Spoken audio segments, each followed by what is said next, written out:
Well, and this is why I wanted to ask you, because I'm looking at this, and I remember when I very first came across you guys, I was like, this doesn't make sense. I don't understand. And the more I looked in, I'm like, okay, this actually seems kind of cool.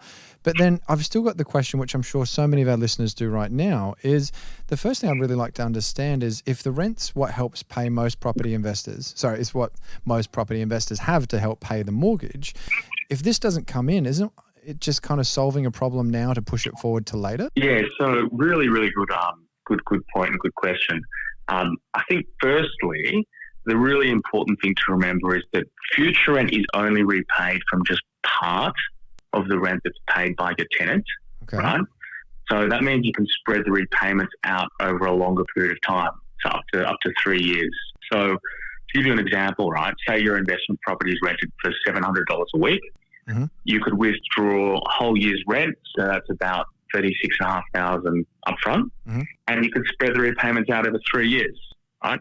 And that would mean that you'd still get about 60% of the rent, so $420 a week from the tenant to pay your mortgage.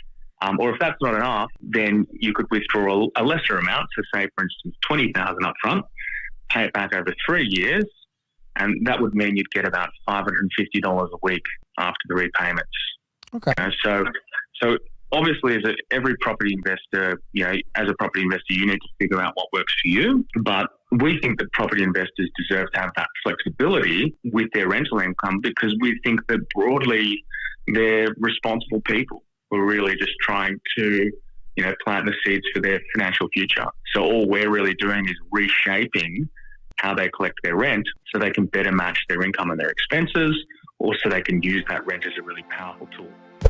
If you want to listen to the rest of that interview, simply subscribe to the Pizza and Property Podcast on Google Play, iTunes, or Spotify, anywhere you can find us. And make sure to subscribe to the YouTube channel below, and have an amazing week.